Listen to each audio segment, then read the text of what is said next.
अस्सलाम वालेकुम, आप देख रहे हैं प्रोग्राम खबर ये है। मैं हूँ शाजिया ज़ीशान। प्रोग्राम में मेरे साथ सईद काजी हैं और इस्लामाबाद से रऊफ क्लासरा। नाजरीन, तहरीक इंसाफ का नेटो सप्लाई के खिलाफ एहतजाजी धरना तीसरे रोज भी जारी रहा। वुज़रा ने अमरीकी काउंसिल खाने तक एहतजाजी मार्च किया। उधर साद रफीक ये कहते हैं कि मईशत हमारी कमजोर हो चुकी है, नेटो सप्लाई बंद नहीं कर सकते। हमें डॉलर्स और पाउंड्स मिलते रहें और हम ये भी कहें कि ड्रोन हमले बंद हो जाएं तो ऐसा नहीं हो सकता। तो क्या मईशत को मजबूत बनाने, डॉलर्स और पाउंड्स को लेने के लिए ड्रोन हमले जारी रखना क्या बहुत ज़्यादा ज़रूरी हो गया है? आज हम इस पर बात करेंगे। साथ ही हम बताएंगे कि अगले 48 घंटे बहुत ज़्यादा अहम हैं, क्योंकि वज़ीर-ए-आज़म नवाज शरीफ मुसल्लह अफ़वाज के सरबराह का चुनाव करने वाले हैं और वज़ीर-ए-आज़म को सीनियरिटी को बुनियाद बनाने का मशवरा दिया जा रहा है। अगर माजी की सियासी तारीख पर नजर दौड़ाई जाए तो सीनियरिटी से हटकर होने वाले मफाद का तजर्बा खुद हुक्मरानों के लिए कुछ अच्छा नहीं रहा। जुल्फ़िकार अली भुट्टो ने जनरल ज़ियाउल हक का इंतखाबी सीनियरिटी में 7वें नंबर पर और खुद वज़ीर-ए-आज़म नवाज शरीफ ने जनरल परवेज मुशर्रफ का इंतखाबी सीनियरिटी में 4थे नंबर से किया था।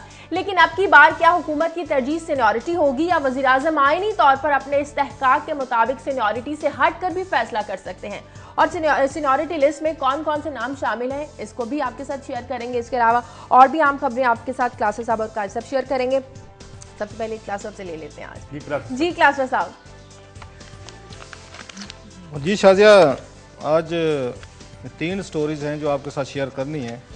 एक तो ये सुप्रीम कोर्ट ऑफ पाकिस्तान की जजमेंट आई थी NICL स्कैंडल पे, उस पे इम्प्लीमेंटेशन का प्रोसेस उस पर शुरू हो गया। नैब ने 3 कमेटीज़ बनाने का फैसला किया है जो इन मैसिव स्कैम है इसको इन्वेस्टिगेट करेंगी और उसमें कौन कौन से लोग मज़ीद नाम शामिल आ रहे हैं, कितने की लाखों पाउंड यहाँ बैरून मुल्क पाकिस्तान से बहर पड़े हैं। कुछ लोगों को सुप्रीम कोर्ट ने कहा वो भी वापस कराए जाएँ, उनको रिकवर किया जाए। नैब कहाँ तक ये कार्रवाई कर सकता है, नहीं कर सकता, इसके कितने हाथ बंधे हुए हैं और कितने फ्री हैं, एक इसका हम जायज़ा लेंगे। जो नैब की अपनी कैपेसिटी क्या है इस वक्त। और दूसरा, आज हमारे रिपोर्टर तारिक मुरीद की एक बड़ी अच्छी खबर छपी है रोज़नामा दुनिया में कि कैसे पाकिस्तान जो है यहाँ पे इन्होंने फ्री सर्विस प्रोवाइड की है।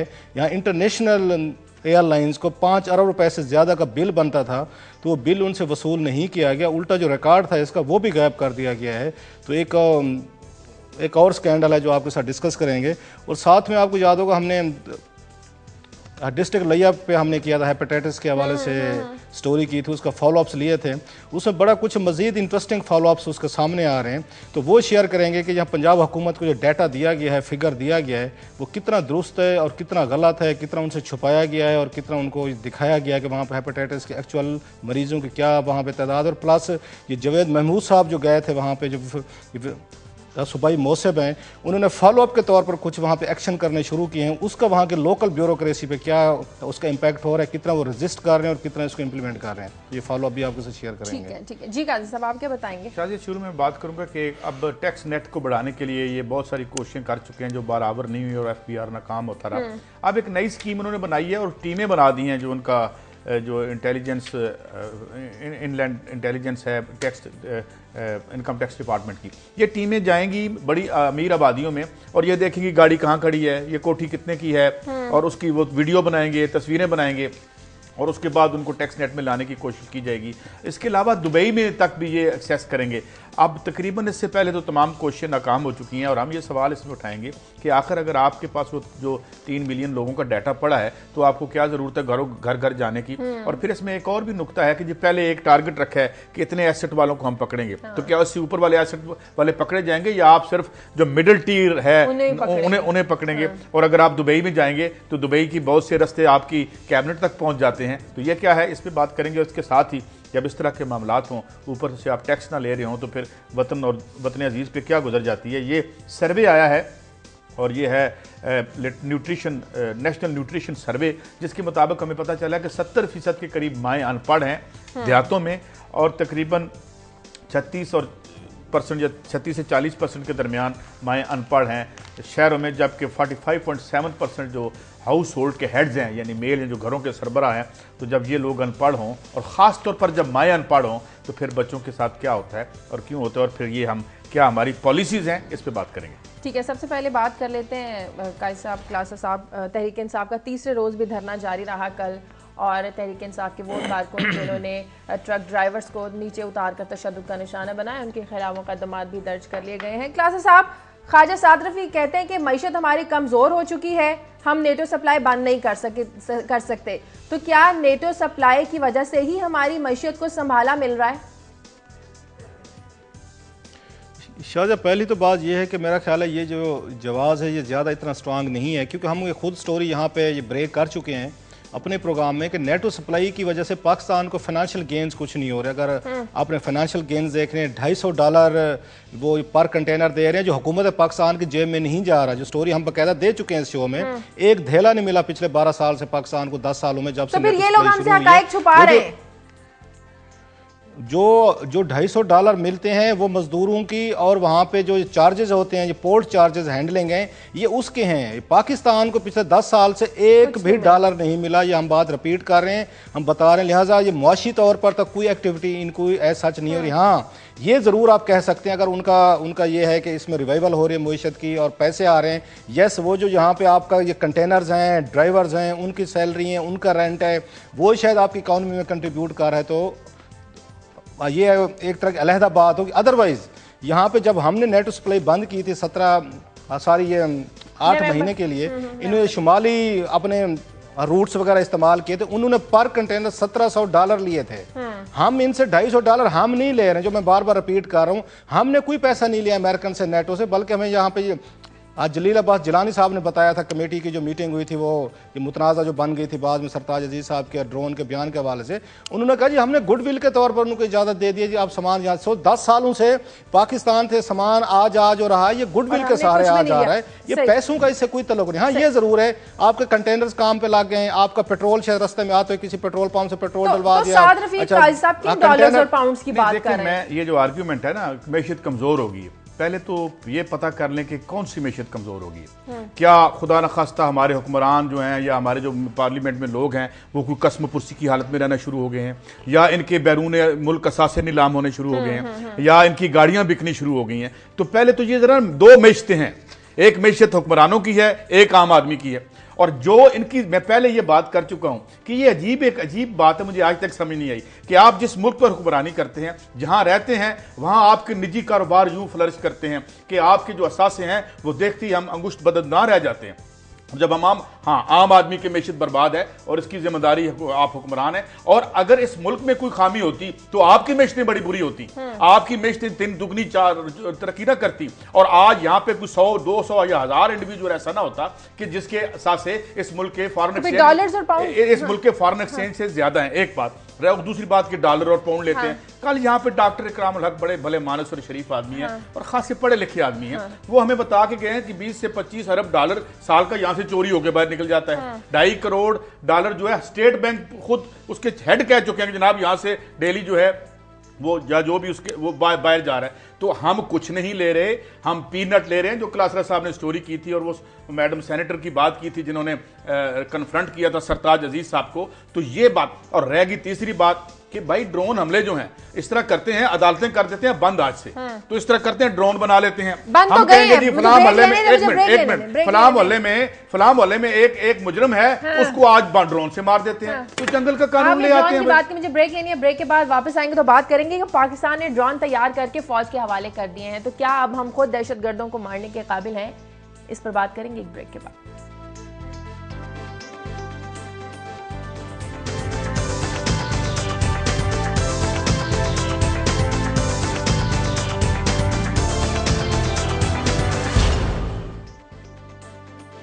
ब्रेक के बाद खुशामदीद। क्लासा साहब, पहले तो हम अमेरिका से टेक्नोलॉजी मांगते थे कि ड्रोन की टेक्नोलॉजी हमें दें, हम खुद दहशतगर्दों को निशाना बनाएंगे। अब तो हमने खुद ड्रोन तैयार कर दिए हैं, तो अब तो हुक्मरानों को अमेरिका से कहना चाहिए कि उनकी मदाखलत का कोई जवाब नहीं बनता।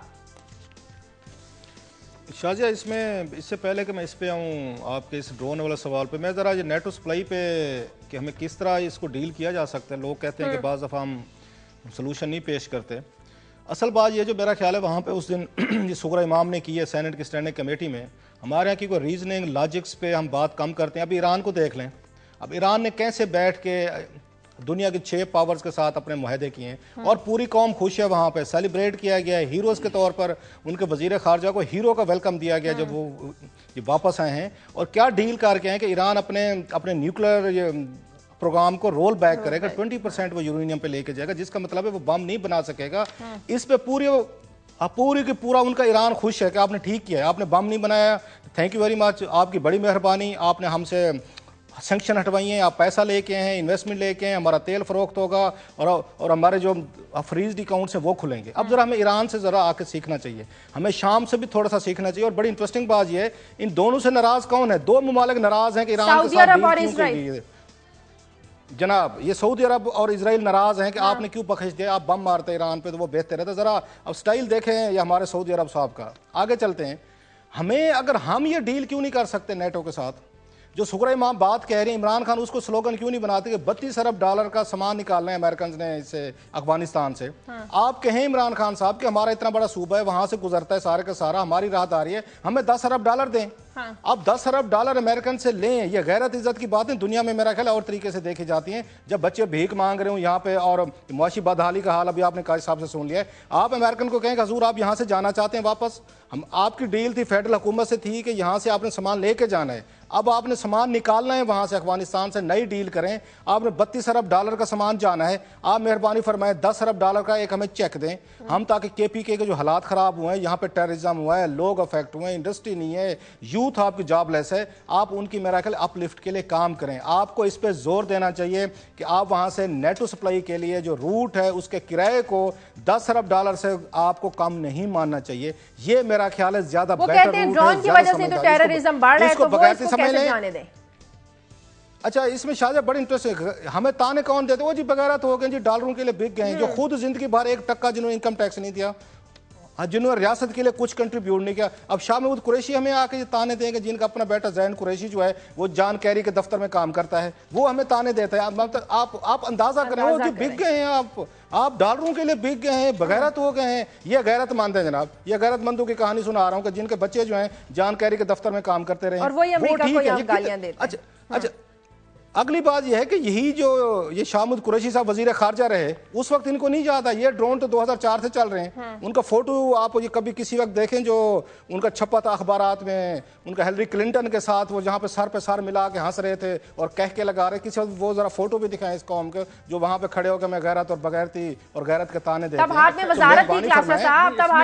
नेटो से आप नेटो से अच्छी डील करें, उनसे पैसे लें, डील क्या करें, आपकी स्टोरी है, पैसे दें। आपकी स्टोरी है, $250 से ज्यादा ये ले नहीं सके और वो हैंडलिंग चार्जेस हैं।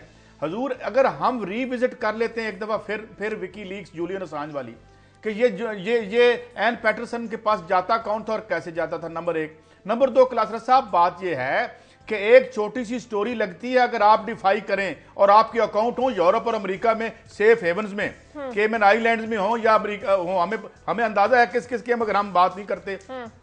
बात यह है कि फिर यहां पे जो मेरा आर्ग्यूमेंट है, यहां पे ना आपकी जब बच्चों को भी मिले ग्रीन कार्ड, आपने उधर चले जाना है, असासी आपके उधर हैं, आपके रॉन्चेस वहां पे हैं, आपके इंटरेस्ट, रूलिंग क्लास में क्या 15 से 20 हजार आदमी होता है, इनको कैटर करना क्या मुश्किल है, $16 ट्रिलियन की इकॉनमी। तो बात यह है कि लोग वही ये बात कर सकते हैं जिनके अकाउंट नेशनल बैंक में हो या बिल्कुल ना हो।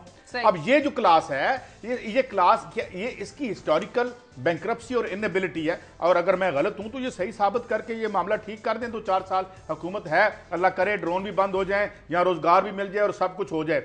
लेकिन मामला ये है कि मेरा जो इसमें नुकता है, ठीक कह रहे हैं आप, कोई गैरत और यानी गैरत से तही होने का मामला नहीं है। मामला यह है कि $10 बिलियन मांगने हैं तो फेडरल गवर्नमेंट ने मांगने हैं, इमरान खान ने नहीं मांगने, वो तो फेडरल गवर्नमेंट में नहीं है, तो फिर रोकनी भी फेडरल ने। एक बात, और जो मैं कंक्लूड कर रहा हूं, जहां तक उनका ये मुतालबा है, जहां तक उनका ये मुतालबा है कि ड्रोन बंद, अभी आज नॉम चॉम्स्की का मैं इंटरव्यू पढ़ रहा था, अमेरिका का one of the most respected दानिशवर है, वो ये कहता है कि जितने आप सस्पेक्ट्स कत्ल कर रहे हैं उससे ज्यादा टेरर थ्रेट्स बढ़ रही हैं, गोया ये काउंटर प्रोडक्टिव है, नंबर 1। और आखिरी बात कि ये तरीका सिविलाइज, हमने पहले तो उनको अनसिविलाइज रखा, अब इंटीग्रेट करने की बजाय वहां बारूद उंडेल रहे हैं हम, या फिर इधर भी यही करते हैं कि जो हमें ये जी वहां चोर है, वहां कातिल है, ड्रोन मार दो, जाके पुलिस वाला भेजो, गोली मार। तो ये तरीका हमें ये काउंटर प्रोडक्टिव है। यहां तक उनका आर्गुमेंट ठीक है, और ये बिल्कुल आप ठीक कह रहे हैं कि वो जो नेटो ड्राइवर्स को तंग न करें। नहीं कैसे बता दें क्या तरीका होना चाहिए इसको डील करने का, आपके जहन में क्या फॉर्मूला है? वो कहते हैं फेडरल डील करें, अगर इमदाद लेंगे तो फेडरल लें। आप ये जो आप कहते हैं नहीं, मैं टेररिज्म की बात कर रहा हूँ। मैं तरीका बताता हूँ, आप पाकिस्तान में टेररिज्म कैसे डील? मैं आपको तरीका बताऊँ। ये कहेंगे दोगली पॉलिसी बंद करें, ये जो है वहां अंदर से आप कहते हैं आके मार लें, यही बातें सामने आई ना, न्यूयॉर्क टाइम्स में स्टोरी छपी कि जी ये तो आपकी मर्जी से मार रहे हैं, हम ये मामला खत्म करें, उनसे आंख में आंख डाल के बात करें कि हजूर ये सावरन मुल्क है और यहाँ आपके इंटरेस्ट हैं, यहाँ से आप इतने बिलियंस ऑफ डॉलर साल के निकाल के ले जाते हैं, तो ये हम थ्रेटन होंगे अगर आप यहाँ हमले करें। आप मामला कर सकते हैं मगर उसके लिए ये गैरत और बेगैरती का मामला शायद हो किसी सतह पे। क्लासर साहब कहने का मतलब ये कि पॉलिसी चेंज की जाए, फॉरेन पॉलिसी बिल्कुल इंडिपेंडेंट होनी चाहिए। इंडिपेंडेंट बात पूछना चाह रहा हूँ, दुनिया के पांच छह बड़ी सुपर पावर्स हैं, जरा उनमें से बता दें कौन सॉवरन है? हम नहीं है चलो सपोजली, और कौन सा है आपके ख्याल है? चाइना सॉवरन है, आप इंडिया को समझते हैं, फ्रांस, जर्मनी, यूके, अमेरिका को कहना ड्रोन मार के दिखाए चाइना में, इवन इंडिया में मार के दिखाए, इंडिया में 40% रेड कॉरिडोर है। काजी साहब गलत चीजों को गलत के साथ मिक्स करते हैं। नहीं आप मुझे बताएं ना, गलत के साथ मिक्स करते हैं। फिर बात सुने क्लासरा साहब, तालिबान तो इनके एलाइज हैं, हम यहाँ स्टोरी कर चुके हैं। बात सुने, हकीमुल्लाह मसूद इंडिया में नहीं है, मैं ये कह रहा हूँ इंडिया में नहीं है तो CIA ने उसको यहीं पैदा किया था ना, तो उनको अमेरिका की एजेंसियों ने उनको यहीं जन्म दिया था। ड्रोन भी यहीं गिरेंगे, इंडिया में नहीं गिर सकते, तो फिर ड्रोन चाइना में नहीं गिर सकते, आप गिराते रहे, हमारे इख्तियार चाइना में नहीं है, हमारे इख्तियार में नहीं है। आप ड्रोन मार के ये मुल्क ठीक कर दे, हम साफत छोड़ के चने भेजने शुरू कर देंगे। आप अगर जंग करके मामला ठीक करना है, अफगानिस्तान में हो गया है, इराक में हो गया है, वियतनाम में हो गया है, ऐसे मामला नहीं होते। ऐसे मामला साहब अगर मौका दें थोड़ा सा, अगर काजी साहब जरा मौका दें, हमारे दानिशवर पिछले 3 सालों से ढोल पीट रहे थे, मेरे सिमायत साहब के सिमायत, वो जो अफगानिस्तान में अमेरिका को शिकस्त, वो जो जा रहा है, जो अभी उन्होंने डील की है 2024 तक रहना है उन्होंने वहां पे, और वहां पे 200 से ज्यादा जरगा के जो लोग ये आए, उन्होंने उनके साथ डील किया अमेरिकन के साथ, डील नहीं हुई, 2024 तक यही करज़ाई ने नो कर दिया है, लेटेस्ट खबर करज़ाई ने नो कर दिया और जरगे की बात नहीं मानी। सर काजी साहब आप समझदार आदमी है, और काजी साहब आप समझदार आदमी, जब 200 का जिरगे ने एंडोर्स कर दिया तो कारजाई साहब बार्गेनिंग चिप के तौर पर यूज करेंगे, कुछ थोड़ा सा मजीद अपनी बार्गेनिंग पावर इंप्रूव करना चाहते हैं आप। नहीं, आपने कारजाई को वो समझ लिया, चीक वेरा समझ लिया कि वो डट जाएगा अमेरिकन के आगे और खड़ा हो जाएगा और कहेगा मैं नहीं होने दूंगा, और नहीं होगा। कारजाई साहब के जो अमेरिका का स्टूज है वो ये कह रहा है कि मैं घर घर जाके तलाशी नहीं लेने दूंगा आपको अवाम की, और जो आदमी ठीक बात करता है भले उसका कोई माजी हो, हम अप्रिशिएट करते हैं। ये अमेरिकन भी ये चाहते थे काजी साहब, बात छिके रखी जाती है बार्गेनिंग चिप के लिए रखी जाती है। अमेरिकन को भी पता था ये पॉसिबल नहीं है, उनके अपने फौजियों की जिंदगियां भी खतरे में थी।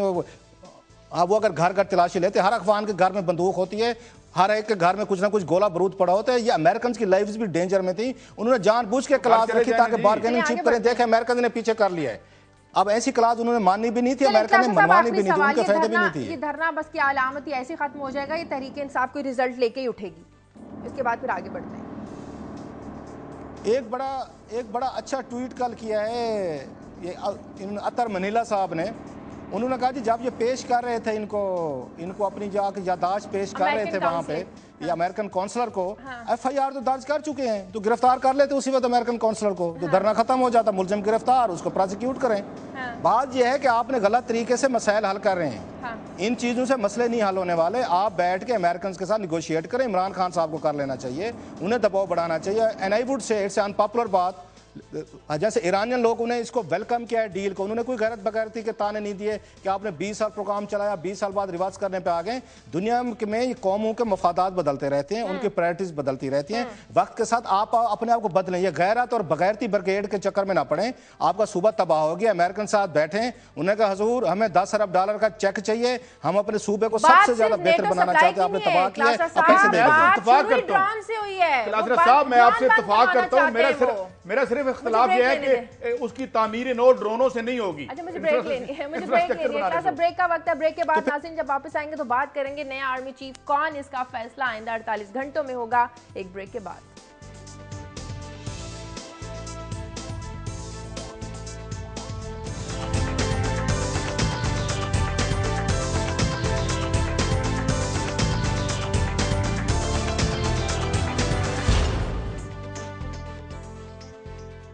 ब्रेक के बाद खुशामदीद। नया आर्मी चीफ कौन होगा, वज़ीर आज़म आइंदा 48 घंटों में ये फैसला सुना देंगे। सीनियरिटी लिस्ट में जनरल हारून असलम पहले नंबर पर हैं, दूसरे नंबर पर जनरल राशिद हैं, तीसरे पर जनरल राहिल शरीफ हैं, चौथे पर जनरल तारिक और पांचवें पर जनरल ज़हीरुल इस्लाम। क्लासा साहब, अगर माजी के तजर्बे को देखा जाए, जुल्फ़िकार अली भुट्टो और वज़ीर आज़म नवाज शरीफ के तजर्बे को देखा जाए, तो सीनियरिटी को बुनियाद बनाना कितना अहम है? या सीनियरिटी को बुनियाद नहीं बनाया जाता, यहाँ पे लॉयल्टी देखी जाती है। भुट्टो साहब ने भी अपना देखा था, वफादार आदमी है, यूं सीने पे हाथ रख के उनके आगे बैठते हैं, बड़े इंतहाई उनके मुद्दे पे हैं। जो उनके खिलाफ मिलिट्री कू हो रही थी उसको प्रिजाइड ओवर किया, सजाएं दिलवाई। सो यह वफादारी बड़ी ज़रूरी है। ऐसे आपको याद होगा जनरल भट्ट साहब को बनाया जा रहा था, जियाउद्दीन भट्ट साहब, वो भी एक क्लाइन पे था, क्योंकि वो भी एक कश्मीरी बैकग्राउंड रखते थे। मियाँ नवाज शरीफ साहब भी कश्मीरी थे, तो लिहाजा एक तरह का उनके लिए भी वफादारी अपने क्लाइन से आगे नहीं बढ़ सकी। सो पाकिस्तान में जितने मोस्टली जब भी इनको मौका मिले, 2-4 ऐसे जनरल ज़रूर हैं जो बाई डिफ़ॉल्ट जिनको मेरिट पे आना पड़ गया, या जिनको आप कह सकते हैं जिनकी लॉबी नहीं थी या ऐसा कोई इतना बड़ा क्लाउड नहीं था, वो सामने आए हैं। जिसमें सबसे बड़ा नाम ये आसिफ नवाज जंजुआ का आता है कि उन्हें असलम बेग साहब को काउंटर करने के लिए उनको पहले उनका अनाउंसमेंट किया गया। जब फिर हमने काकड़ को देखा, जनरल काकड़, वहीद काकड़ थे, ऐसे जनरल जहांगीर करामत थे। तो इनके बारे में कहा जाता है कि हो सकता है अमेरिकन लॉबीज इनके पीछे हो सकती हैं, लेकिन ऐसा सच कोई पॉलिटिकल क्लाउड नहीं था, बल्कि पॉलिटिशियन तो लड़ रहे थे। इसाक खान साहब और नवाज शरीफ साहब आपके सोर्सेज कुछ खबर दे रहे हैं, आपके सोर्सेज कुछ खबर दे रहे हैं इस हवाले से? इसमें अगर नवाज शरीफ साहब का माइंड सेट सामने रखना अगर रखा जाए और जो अफिलिएशन जो मैंने बताई हैं, तो फिर मेरा ख्याल है जनरल रहील शरीफ जो है वो फेवरेट के तौर पर इमर्ज कर रहे हैं। मियाँ साहब को फिर वो सूट करते हैं। अगरचे बाज़ लोग ये कहते हैं जनरल राशिद जो हैं वो क्योंकि मिलिट्री सेक्रेटरी रहे हैं, इनके रफ़ीक तारड़ साहब के लाहौर से भी तल्लुक़ ऐसा है, मुमकिन है उनको लाया जाए। अच्छा, जनरल हारून की बात इसलिए भी ये बाज़ दफ़ा आती है कि चलें वो सबसे मोस्ट सीनियर हैं, लेकिन उनके 2-4 उनके मसाइल हैं जिस वजह से वो शायद नवाज शरीफ साहब पसंद ना करें 12 अक्टूबर की कू के हवाले से। हाल तो ये जो सवात ऑपरेशन हुआ था उन्होंने किया था। अगरचे फौज में एक हिस्सा जो इस हक में है कि तालिबान को डिफीट किया जाए, वो जनरल तारक की बात करते हैं, जो कोर कमांडर मंगला है कि उनको बहादुर सिपाही माना जाता है। उन्होंने ऑन ग्राउंड बहुत सारे काम किए हैं, बजोड़ ऑपरेशन पूरे का पूरा क्लीन अप उन्होंने किया। तालिबान के हवाले से बड़ा टफ स्टैंड उनका स्टैंड है। इसलिए अगर पाकिस्तान ने तालिबान मिलिटेंसी को बीट करना है तो उसके लिए जनरल तारक का कहा जाता है कि ही इज़ अ सूटेबल गए, उनको लाना चाहिए। लेकिन जैसे मैंने कहा कि जो बातें सामने आ रही है, मियाँ साहब अपने क्लाइंट से बाहर नहीं निकलते और उनकी जो अफिलिएशन का स्टाइल है और बंदे लाने का स्टाइल है, तो जनरल रहील शरीफ जो है वो पाकिस्तान के पॉसिबल नए आर्मी चीफ के लिए इस वक्त स्ट्रॉन्ग कैंडिडेट समझे जाते हैं। अच्छा, इसका मतलब सीनियरिटी को बेस नहीं बनाया जाएगा। असल में बात यह है कि अगर हम इस पॉइंट ऑफ व्यू से लॉयल्टी की जो उन्होंने बात की, थोड़ा सा फर्क हमें समझना। फर्क ये हुआ है कि अगर हम देखें वेस्ट को देखें और अपने यहाँ देखें, तो हमारे यहाँ अभी शेक्सपियरियन वर्ल्ड अभी इसी तरह से चल रही है और रियासत उस तरह से मोहकम नहीं है। और जिस तरह जो डिफाइंड पैरामीटर्स हैं कि जी ये जुडिशरी होगी, ये फौज होगी, ये एग्जेक्टिव होगी, तो यहाँ पे फिर मुझे वही नेपोलियन की बात याद आती है। वो कहता था कि मेरे 25% इकदाम और फैसले जो हैं वो अंधेरे में छलांग है, और परवेज मुशर्रफ ने कहा था जी मेरे तो 100% अंधेरे में छलांग है। तो ये कैच 22 टाइप सिचुएशन है। बहरहाल नवाज शरीफ साहब इससे कोप करेंगे और हम यही दुआ कर सकते हैं कि वो वही हो जो हमारे मुल्क के लिए अच्छा हो और बिल्कुल निपट सके। जी गाय साहब, आपकी खबरों की तरफ आते हैं। शायद मैं एक स्टोरी आज देख रहा था कि जो director general of intelligence and है इसका, और साथ ही इन्वेस्टिगेशन इनलैंड रेवेन्यू जो कि टैक्स डिपार्टमेंट के, इनकी हवाले से खबर आई है कि एक टीम्स बन रही हैं और ये टीम जो है ये सर्वे कैरी आउट करेंगी। और सर्वे ये कहाँ करेंगी? ये मुख्तलिफ पॉश एरियाज़ में जाएंगी, ये जहाँ फार्म हाउसेज हैं वहाँ जाएंगी, जहाँ पे ये पार्किंग लॉट्स हैं, बड़ी बड़ी गाड़ियाँ खड़ी हैं, वहाँ पे ये देखेंगी किसकी गाड़ी किसकी है। इसके अलावा इंडस्ट्रियल स्टेट्स में जाएंगी, क्लब्स को विजिट करेंगी कि जो लेविश लाइफ स्टाइल है लोगों का, और ये इनके पास जो टैक्स नहीं करते या इनका NTN नंबर नहीं है, या जो इनको हम जो है इकट्ठा करके लाएंगे।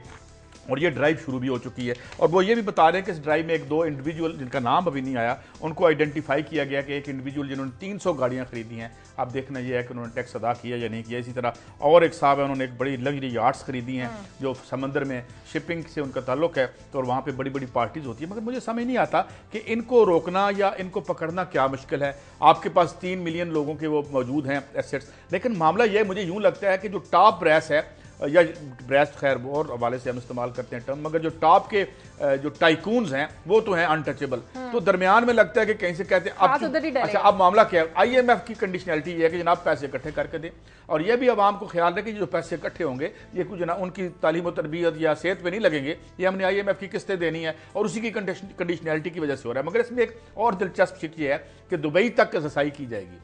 अगर दुबई तक रसाई होगी तो बड़े पर्दा नशीनों के नाम आएंगे, किस किस की वहाँ पे 17-18 बिलियन की एम्पायर है। बिलियन रियाल क्या क्या कहते हैं उनको, जो उनकी करेंसी है दिरहम की किस किस की है वो। मगर क्या ये होगा क्या ये कर सकेंगे? और असल में मामला यह है कि इस रूलिंग क्लास को अपने ही एक हिस्से से कुछ माल निकाल के जो इंटरनेशनल रूलिंग क्लास है उसके हवाले करना है, और ताकि ये हमारा सिलसिला जारी रहे। मगर मुझे ये लगता है कि जिस तरह से ये शुरू में बहुत सी मेजर्स हुए हैं, वो फिर सारे रोल बैक कर दिए FBR ने, मना कर दिया गया कि जी आप ना, उनके पास डाटा मौजूद है तो ये क्यों नहीं निकालते, तो क्या ये कर पाएंगे या नहीं? तो ये they are between the devil and the deep sea, ये हो पाएगा या नहीं? तो इसी के साथ जुड़ी खबर मैं दूसरी कर दूं कि जब ये हुकूमत इस तरह से ऊपर गायब हो जाती है तो नीचे ज़माना किस तरह से शक्ल इख्तियार करता है। मैं ये खबर देख रहा हूँ पाकिस्तान न्यूट्रिशन सर्वे की, जिसमें बताया गया प्लानिंग एंड डेवलपमेंट डिवीजन जो है प्लानिंग कमीशन का, वो ये बता रहा है कि तकरीबन 69.4%, करीबन 70% के करीब माएँ अनपढ़ हैं देहातों में, और शहरों में ये जो शरह है कोई 36 या 40% के दरमियान बनती है। 45.7% हाउस होल्ड के हेड। अब ये मामला क्यों अहम है?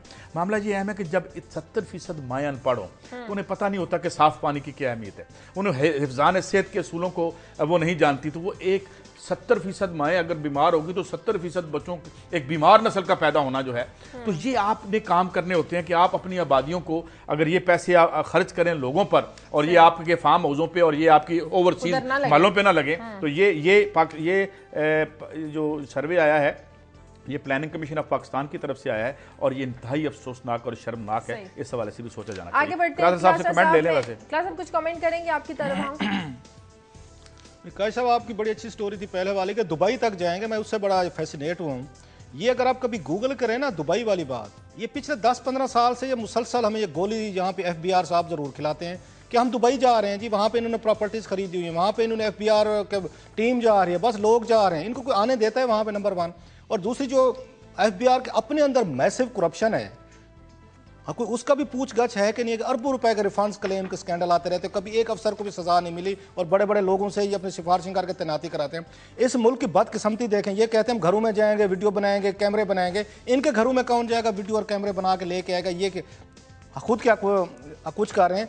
आप पाकिस्तान की आप ये देखें, बंजारा हमारा बैरन लैंड को देखें, 3 अफसर हैं जो अब तक हमें सामने हैं, जो हुकूमत या स्टेट के सामने डट के खड़े होने की जिन्होंने आके जुर्रत की है पिछले 10-12 सालों में। 3 से चौथा नाम नहीं मिलता, मैं आपको पढ़ के दे देता हूँ, जो जिन्होंने बहादुरी की है, हौसला किया है, रूलिंग लीड की आके करप्शन को चेक करने की कोशिश। एक तारिक खोसा साहब थे, उनमें ये जुर्रत थी जब DGFIA थे कि वो काम कर लेते थे और डट जाते थे। दूसरे जफर कुरैशी साहब थे, हमने देखा FIA कर रहे हैं, उनमें भी ये एतमाद था, उन्होंने भी बहुत सारी सजा पाई और आए कन्फ्रंट किया, बड़े स्कैंडल उन्होंने इन्वेस्टिगेट किए, हुकूमत ने उनको सजाएं दी। और तीसरा ये हुसैन असगर साहब थे, ये रिसेंटली जिन्होंने वज़ीर-ए-आज़म गिलानी साहब रिलेटेड एक हज करप्शन, अगरचे मैं समझता हूँ हामिद सईद काज़मी केस में वो ज्यादती कर रहे हैं, ओवर बोर्ड चले गए हैं और सबूतों के बावजूद वो पर्सनल हो चुके हैं उस केस में। लेकिन इवन देन ये 3 लोग हैं आपको जो नजर आते हैं पिछले 10 सालों में, जिन्होंने खड़े होकर रियासत के गलत कामों के खिलाफ जो रूलिंग लीड थी उनको कन्फ्रंट किया है। बाकी तो गुलाम बैठे हुए हैं, ये तो पैसा लेने वाले हैं।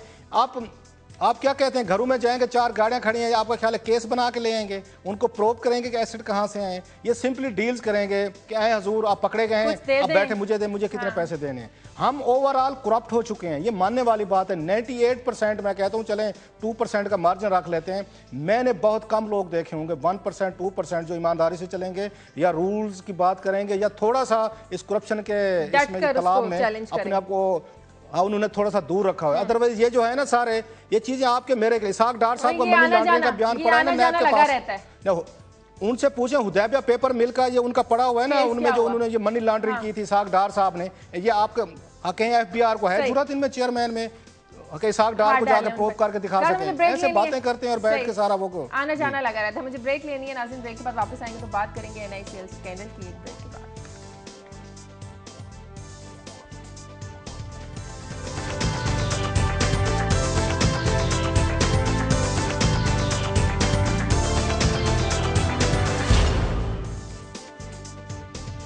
ब्रेक के बाद खुशामदीद। क्लास साहब, NICL स्कैंडल में सुप्रीम कोर्ट के फैसले पर चलें, अमल दरामद तो शुरू हुआ, लेकिन सवाल फिर वही नैब की कारकर्दगी पर कि बड़े बड़े जितने भी लोग हैं उनकी बैरून मुल्क पड़े जो असासे हैं, रकम है, वो वापस आएगी? शाहजब, अभी 2-3 दिन पहले यहाँ पे सुप्रीम कोर्ट ऑफ पाकिस्तान ने अपनी जजमेंट रिलीज़ किया NICL केस में, जिसमें बड़े बड़े नाम भी हैं, उनके खिलाफ कार्रवाई कीजिए और क्या होना चाहिए। उससे हट के जो 4 बड़ी इंपॉर्टेंट चीज़ें हैं, चलो वो तो ये मेन फाइंडिंग तो सामने आ गई कि क्या कुछ होना चाहिए नहीं होना चाहिए। एक तो नैब ने 3 कमेटीज़ ये बनाने का फैसला किया है कि जो तीन पहलू हैं इस केस के, उसको अलहदा डील किया जाएगा। ये तो एजाज खान नियाजी जो थे NICL के चेयरमैन थे और जिनको मखदूम अमीन फ़हीम साहब जो हैं वो लाए थे, उनके बड़े दोस्त थे दुबई में, और बड़ी उनको वो जब जाते थे दुबई में अमीन फ़हीम साहब तो खासा उनके मेहमान नवाजी का काम जो था वो एजाज खान नियाजी साहब देते थे। और जब ये वज़ीर बने या कॉमर्स मिनिस्ट्री में आए तो एजाज खान नियाजी साहब को लेके आए कि अब आप आए और आप जो मेरे लिए दुबई में करते रहे थे अब मैं आपके लिए पाकिस्तान में करूँगा। एक तो जहाँ पे अपॉइंटमेंट्स हुई हैं उनको उन्होंने एग्जामिन करना है, गलत हुई हैं, ठीक हुई हैं, क्या हुआ है। और दूसरा साथ में जो तफ्तीश में उनके बकौल ब्लॉक किया गया है, रोकने की कोशिश की गई, कौन कौन से अफसरान थे जिन्होंने तफ्तीश में अगर रुकावटें डाली हैं उसके लिए एक अलहदा कमेटी बनाई जाएगी। और तीसरी कमेटी जो होगी जो इसमें करप्शन साइड है या रिकवरीज कराने का सुप्रीम कोर्ट ने कहा है किस किस ने करप्शन किया और उनसे रिकवरीज कराएं, तो वो एक अलहदा टीम होगी तो फिर जाके केस प्रोसेस करेगा। वैसे नायब से मुझे उम्मीदें तो कम है, आपकी ईमानदारी से बताऊँ। अच्छा। अब तक उठा के देख लें प्रोसिक्यूशन लेवल तकरीबन पिछले कई सालों में जीरो हो चुका है। वो या तो उनका चेयरमैन को टिक नहीं सकता, ये पिछले हमने देखा है 4-5 सालों में कुछ 4-5 ये चेयरमैन बदल गए हैं, बगैर ये चेयरमैन के ये काम करते हैं। जब तक चेयरमैन नहीं होगा काम रुक जाता है। और दूसरे बहुत सारे एहलकार थे जिन्होंने अपनी बैठ के प्ली बारगेन स्ट्राइक करना शुरू कर दिए, क्योंकि 25% मिलता है नायब के कुछ अफसरान जब कोई स्कैंडल्स कर रहे हो जिसमें पब्लिक मनी से हट के कुछ और केसेस हों, इसलिए उनके लिए बड़ा प्रॉफिटेबल बिजनेस हो जाता है जहाँ पर इस तरह के स्कैंडल आ जाएँ। इसमें जो इंपॉर्टेंट चीज़ है वो है इनकी रिकवरीज और इस पे करप्शन पे। अब सुप्रीम कोर्ट ऑफ पाकिस्तान इसमें लिखता है कि 2 नाम इन्होंने दिए हुए हैं यहाँ पे जिनके वहाँ पे यूके के बैंकों में एक में 1.8 मिलियन पाउंड पड़े हुए हैं। और उनके बकौल जफर कुरैशी साहब ने इन्वेस्टिगेशन की थी, उसके बकौल ये यहाँ पे NICL स्कैंडल का पैसा था जो यहाँ से यूके भेजा गया था। 1.8 मिलियन पाउंड एक साहब हैं जो इसके मरकजी मुलजिम हैं, उनकी मिसेज हैं, उनके अकाउंट में पड़ा हुआ है। और दूसरे बहुत बड़े पॉलिटिशियन हैं उनके उनके बरखुरदार हैं, वो जजमेंट पड़ी हुई है, सारे नाम उसमें एक लंबी लिस्ट है जो पढ़ी जा सकती है कि कौन कौन किस करते रहे। मैं आपको सिंपली वो बता रहा हूँ जो अकाउंट्स आइडेंटिफाई किए गए हैं। एक और साहब हैं उनके 1.3 मिलियन वहाँ पाउंड पड़ा हुआ है, वो भी यूके के अकाउंट्स में है। अब देखना ये है कि इन समझदार ये बच्चे जो हैं समझदार लोग हैं, क्या इन्होंने जजमेंट के आने से पहले पैसे वहाँ से ट्रांसफर कर दिए हैं या जरदारी साहब की तरह वो इंतजार कर रहे हैं कि सुप्रीम कोर्ट के फैसले से पहले, जैसे ये सुप्रीम कोर्ट के NRO स्ट्राइक डाउन होने से पहले ही जरदारी साहब ने अपना $60 मिलियन ट्रांसफर करवा लिया था। समझदार आदमी आपको पता है। तो इनको मेरा ख्याल उम्मीद तो ये भी बड़े समझदार बच्चे हैं पाकिस्तानी हुक्मरानों के, तो इन्होंने भी अपना जो वहाँ पे यूके में इन्होंने जहाँ से लूटा हुआ पैसा वहाँ भेजा था, आई होप कि ये भी ट्रांसफर हो चुका होगा। और मैं नहीं समझता कि नैब इस पोजीशन में होगा कि ये उन 2 अकाउंट्स में से पैसे पाकिस्तान वापस ला सकेगा। इसलिए नैब की बात कर रहे हैं, एक और मामला भी तो नैब के सुपुर्द है, सिविल एविएशन जो हद से बड़ी है और 5 अरब का नुकसान हुआ है, परवाजों को मुफ्त सहूलतें दी हैं इन्होंने। ये नैब के पास नहीं है, ये नैब के पास केस नहीं है। आज ये एक और स्टोरी है, ये हमारे रिपोर्टर तारिक मुरीद हैं, बड़े अच्छे रिपोर्टर हैं, डिफेंस को भी ये रिपोर्ट करते रहते हैं। तो आज उनकी बड़ी इंटरेस्टिंग स्टोरी हमारे रोजनामा दुनिया में छपी है, तो स्टोरी में सुबह देख रहा था। आई होप के तारिक मुरीद को भी अभी हम कोशिश कर रहे हैं क्लास साहब उनको लाइन पे लेने की कि सिविल एविएशन की दरिया दिल्ली 89,000 गैर मुल्की परवाजों को मुफ्त सहूलतें, 5 अरब रुपए का नुकसान। एक तरफ ये घरों में जा रहे हैं कि जी कैमरे लगाएं, वहां पे वीडियो लगाएं, फोटो खींचें कि किसके घर में क्या कुछ खड़ा हुआ है। और दूसरी तरफ हालत ये है कि 89,000 गैर मुल्की परवाजों को जो बिल देना चाहिए था, जो उनसे बिल वसूल करना चाहिए था, वो उन्होंने वसूल ही नहीं किया सिविल एविएशन अथॉरिटी ने। और ये पैसे जो हैं एक तरह के ज़ाय गए हैं। 5 अरब रुपया सिविल एविएशन अथॉरिटी इनसे वसूल कर सकती थी, लेकिन उन्होंने यहाँ पे नहीं लिया। और ये बात जब बात ये सामने आई कि आपने 5 बिलियन रुपीज़ का जो ये बिल था आपने नहीं भेजा, पैसे रिकवर नहीं कराए, तो आपको पता है पाकिस्तान इन मामलात में तो हम बड़े समझदार हैं, बड़े इंतहाई इंटेलिजेंट है, तेज है। जब फ्रॉड करने का मामला है तो हमसे तो फिर कुछ ज्यादा दुनिया में हम बीट नहीं कर सकते। मुरीद साथ है लाइन पे, उनसे पूछ लेते हैं क्लास साहब, तारिक इतनी फराखदली का मुजाहरा क्यों किया गया? जी अभी अफसोस की क्लास साहब भी कह रहे थे, बिल्कुल ठीक कह रहे हैं। अफसोस की बात है कि कौमी इदारे कितने मुखलिस हैं मुल्क के साथ, ये अब पता चल गया हर किसी को। ये टोटल जो फ्लाइट्स थी 93,000 जो फ्लाइट्स थी, 93,000 शेड्यूल फ्लाइट्स थी और 27,000 थी जो टेक्निकल लैंडिंग जो करती हैं फ्लाइट्स, वो टोटल थी।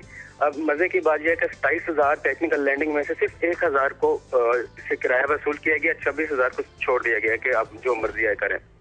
क्यों छोड़ दिया गया? तारिक ये बताएंगे, कोई वेस्टेड इंटरेस्ट था, कोई दिहाड़ी लगी है, छोड़ क्यों दिया या वैसे क्या दिया? मजे की बात है, दिहाड़ी भी कह सकते हैं, बिकॉज उन्होंने जितना भी डाटा था वो सिस्टम था इनके पास, सॉफ्टवेयर था, वो सारा डिलीट कर दिया गया, जाया कर दिया गया।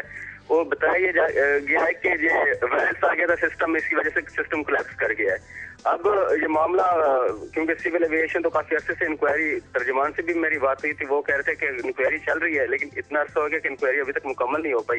तो अब गवर्नमेंट ने डिसाइड किया है कि इसको नैब के हवाले कर दें, क्योंकि हो सकता है कि कुछ न कुछ निकल आए।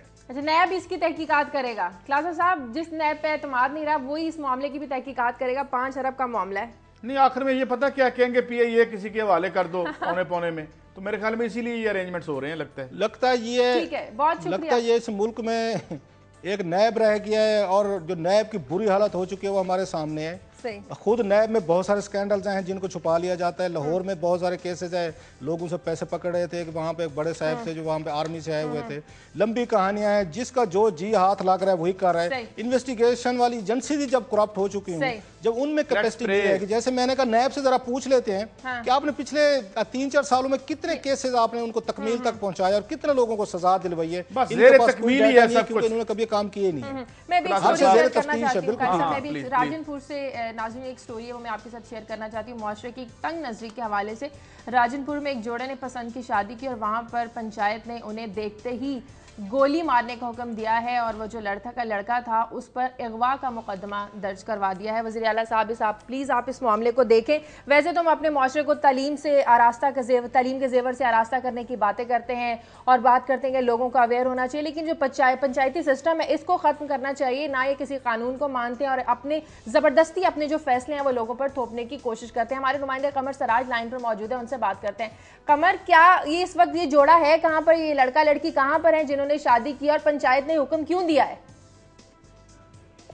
ऐसा हुआ था, नवाही इलाका है हमारा, ईद यार खान, यहाँ के हैं तंसीर हुसैन सियाल। इसी इलाके में थी सिद्रा बानो जो खोर खानदान से थी। इन्होंने कोर्ट कर ली कराची में जाकर। इस पर खोर खानदान गुस्से में आ गया और उन्होंने पहले तो काफी तलाश की इनकी, फिर इन्होंने एक पंचायत बनाई जिसके सरपंचों ने फैसला ये दिया कि भी इस लड़की के बदले में सयाल खानदान की 2 लड़कियां खोर खानदान को दी जाएंगी और अगर ये लड़कियां इनको ना दी गई तो प्रेमी जोड़े को कत्ल कर दिया जाएगा। और ये वाकया तकरीबन 29/11/2013 पुलिस के इल्म में है ये वाकया? जी, पुलिस के इल्म में है और ये इसके FIR भी हो चुकी है, लेकिन अब ये पुलिस मानने को तैयार ही नहीं है कि कोई पंचायत हुई है या कोई ऐसा फैसला सामने आया है, जबकि ऐसा सब कुछ हो चुका है। ठीक है, बहुत शुक्रिया आपका। वज़ीर आला साहब इस मामले को देखें और पंजाबी सिस्टम को खत्म करें। बात ये है कि हर किसी का अपना ही तर्ज होता है एनालिसिस का, दुरुस्त या गलत। आप जब तकरीबन 70% माओं को जाहिल रखेंगे, जब आप जो है तालीम से मुनव्वर नहीं करेंगे, आप पैसा खर्च नहीं करेंगे, जाके वहां पे ऊपर से ड्रोन चलेंगे, नीचे से गोलियां चलेंगी, कोई मोहब्बत के नाम पे, कोई नफरत के नाम पे, तो ये एक ओवरऑल चेंज दरकार है एक सोसाइटी को। ना तो ये एडमिनिस्ट्रेटिव एक्शन से हो सकता है कि फौज पुलिस पहुंच जाए, रोज पुलिस जहां पहुंचती है हमें पता है, जो जागीरदार है उसके वहां जहां वो भैंस बांध देता है, जिस जगह जाके जिस थानेदार के पास, वही सिलसिला गोरे के जमाने से चल रहा है। तो जब तक ये एक ओवरऑल चेंज नहीं आती तो ये हम जो है कभी ये जो सियासत की बिसात बिछी हुई है, मुझे लगता है इसमें ये विनी भी मैं क्लास साहब की खबर क्लास फॉलो अप लेना चाहूंगी। पंजाब हुकूमत ने जो लिया में जो हेपेटाइटिस के केसेस सामने आए थे उसके फिगर्स उन्होंने 25% दिए थे और जो हमारे रिपोर्टर से हमारी बात हुई थी, डॉक्टर साहब से भी आपने बात की थी, वहाँ के जो डॉक्टर कंजाल थे उन्होंने 50%, 40% कहा था। तो ये क्या सारा मामले पंजाब हुकूमत ने फिगर्स छुपाए हैं? शाजिया, अब मेरा ख्याल टाइम शायद नहीं रहेगा, नहीं तो हम मुझे मोहसिन अदील जो हमारे लाइन पे हैं, बात कर सकते हैं क्लास साहब। हाँ मोहसिन, ज़रा बताइएगा ये जो हेपेटाइटिस की टीमें भेजी गई थी बड़े पंप एंड शो से, क्या रिजल्ट दिए? ये कहते हैं 25% हैं। आप मुझे बता रहे थे इन्होंने बड़ी समझदारी से काम लिया, या महकमा हेल्थ वालों ने इन्होंने हेपेटाइटिस B को निकाल दिया है टेस्ट में से, सिर्फ जो C के फिगर हैं 25% वो भिजवा दिए हैं और वहाँ पर DGPR बैठा है, उन्होंने हमें भेजे। क्या कहानी है असल में? जी क्लासा साहब, ये बिल्कुल ऐसे ही है। C है, B है और B+C 3 तरह के हेपेटाइटिस हैं। इसी चक्कर में इन्होंने उछाल दिया। नंबर ऑफ टेस्ट भी इन्होंने इरादतन जो है बढ़ाए हैं मौके पे जब हमसे बात की डिस्ट्रिक्ट फिजिशियन ने, तो उन्होंने कहा कि 30 से 40% जो है ये टोटल रेशियो जो है वो बनेगी, और उसके बाद 26% की जो है एक रिपोर्ट पंजाब हुकूमत को भिजवाई गई, और अब जो नई रिपोर्ट इन्होंने तैयार की है वो 24.3% की है। आपने बात की भी सूरत हाल है क्या, मैं समझता हूँ कि महकमा सेहत अपनी नाअहली और कोताही को छुपाने के लिए तमाम तर तवानाइयां जो है वो दादोशुमार छुपाने में लगा हुआ है, हालांकि उन्हें अच्छा मोहसिन, ये तो दो करना चाहिए। मोहसिन ये तो 2 बस्तियों के हैं या 3 बस्तियों के हैं, तो लिया के बाद ही तो 18-20 लाख है। अगर सर्वे बढ़ाया जाए तो ये तो पता चलेगा 3-4 लाख से ज्यादा लोग तो लिया में हेपेटाइटिस बी या सी का शिकार हैं। ये तो ऑलमोस्ट 1/4 आबादी जो है वो तो हेपेटाइटिस। जी आपकी बात बिल्कुल दुरुस्त है। अगर इन्हीं के फिगरों को हम जो है मल्टीप्लाई करें तो 3 से 4 लाख कमो बेश जो है लोग बनते हैं, और इसमें अभी तक हमें ब्लड स्क्रीनिंग किट्स जो हैं वो दस्तयाब नहीं हो सके। डीसीओ साहब ने खसूसी इस पे तवज्जो की है। अब हमें वैक्सीन जो है उसके लिए नेशनल इंस्टीट्यूट जो है हेल्थ का, उन्होंने कमिट किया है जाहिद परवेज साहब जी हेल्थ के की मदद से 1000 टाइम खत्म हो गया है। कल इंशाल्लाह इस पर फिर हम मजीद फॉलोअप लेंगे, फॉलो करेंगे मेरे ख्याल में। बहुत शुक्रिया मौसम नदील आपका। क्लास अब इस पर मजीद हम जब फॉलोअप करेंगे कि आखिर जो असल फिगर्स हैं उन्हें छुपाने की कोशिश क्यों की जा रही है। बहुत शुक्रिया क्लास अब साहब आपका प्रोग्राम के लिए। नाज़रीन आप हमें फीडबैक दीजिए। खबर दुनिया TV.tv पर इजाजत दीजिए। अल्लाह हाफिज़।